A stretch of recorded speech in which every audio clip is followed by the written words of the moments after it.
आगे बता रहा है, बिनु गोपाल बैरिन बई कुंजय, तब वह लता लगत तन शीतल, अब वह विषम ज्वाल की पुंजय। बता बहत यमुना कग बोलत, बता कमल फूलई अली कुंजय। पवन पान धन सार सजीवन, दत सुत किरण भानु भई गुंजय। जय उदव कयौ माधव सो, मदन मार कीनी हम लुंजय। सूरदास पे वो तुमरे दरस को, मग जोवत अखियाँ भई छुंजय। यहाँ पर लिखेंगे प्रसंग में कि यहाँ पर गोपियाँ उद्धव को श्री कृष्ण के विरह में होने वाली व्यथा के बारे में व्यक्त कर रहे हैं। उनकी जो व्यथा है, जो शारीरिक कष्ट है, उसके बारे में उद्धव को बता रही हैं। क्या कह रही हैं गोपियाँ? बिनु गोपाल बैरिन भई कुंजय, कि गोपाल के बिना ये जो बाग बगीचा ये बैरी हो चुका है, मेरे विरुद्ध हो चुका है। क्योंकि हम बाग बगीचे में ही श्री कृष्ण से मिलते थे, तब ये बाग बगीचा हमारा मित्र था, अच्छा लगता था। आज ये क्या हो चुका? दुश्मन हो चुका, बैरी हो चुका है। क्यों?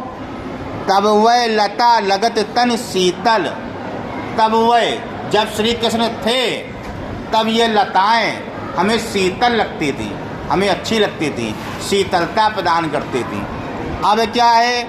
अब भाई विषम ज्वाल की पुंजय, अब ये हमें अग्नि का भंडार लगती हैं। जब मैं यहाँ आ जाती हूँ तो ये सब मुझको जलाती हैं। मुझे जो अब जलाने का माध्यम यहाँ क्या है? ऐसा नहीं आगे लग गई जलाने का माध्यम है जब वह उसी बाग बगीचे में गोपियाँ पहुँचती हैं तो उन्हें श्री कृष्ण की याद आती है। उन्हें लगता है कि हम यहाँ टहलते थे, घूमते थे, तो ये जो कष्ट है वो कष्ट ज्वर वाला है। ना लताएं होती ना याद आती, लेकिन लता भी वहाँ है, तो आज ये लताएं उसे अग्नि का भंडार लग रही हैं। और व्रता बहत यमुना खग बोलत, व्रता कमल फूलई अली गुंजय। श्री कृष्ण तो है नहीं, तो ये यमुना का बहना, ये पक्षियों का बोलना, ये कमल का खिलना हमारे लिए सब व्यर्थ है, हमारे लिए बेकार है। क्योंकि हमारे लिए जो थे सब श्याम सुंदर थे, श्री कृष्ण थे। अब वो यहाँ नहीं है, तो चाहे यमुना नदी बह रही हो या ना बह रही हो, कमल खिल रहा हो ना खिल रहा हो, पक्षियाँ बोले या ना बोले, मुझे उससे कुछ भी फर्क नहीं पड़ता है। पवन पान घन सार सजीवन, दत सुत किरण भानु भई भुंजय। पवन का चलना, हवा का चलना, घनसार पान, जल का पान करना, घन यानी बदरी का आना या ना आना, घनसार कह रहा है ना। और सजीवन, किसी को जीवन देना या ना देना, मतलब वायु का चलना, ऑक्सीजन का होना या ना होना।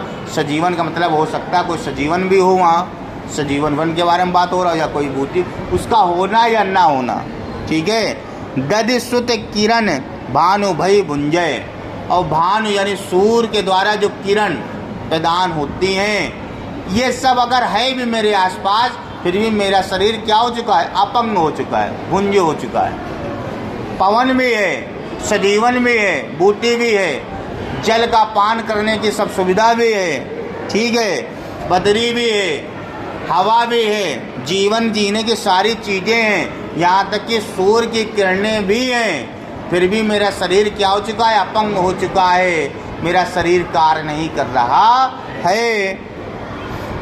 यह उद्धव कहियो माधोसो, हे उद्धव आप माधव से कह देना, श्री कृष्ण से कह देना, मदन मार कीनी हम लुंजय। ये कामदेव रूपे जो यहाँ का वातावरण सजा है, ये कामदेव स्वरूप के कारण भी मेरा शरीर अपंग हो चुका है, मेरे शरीर की इंद्रियां कार्य नहीं कर रही हैं। सूरदास प्रभु तुम्हारे दरस को, सूरदास जी कह रहे हैं, गोपियाँ कह रही हैं कि तुम्हारे दरस को, तुम्हारे दर्शन करने को, तुम्हारी छवि को देखने के लिए मंग जोवत अखियाँ भई छुंजय, अब ये आंखों से भी दिखाई देना बंद हो चुका है। यानी ये आंखें आपका रास्ता निहार रहे हैं, एकटक देख रही हैं, जिसके कारण इन आंखों से कुछ भी दिखाई देना भी बंद हो चुका। कहने का मतलब ये है और कुछ भी देखना नहीं चाहती हैं, सब बेकार है, सिर्फ आपको ही देखना चाहती हैं।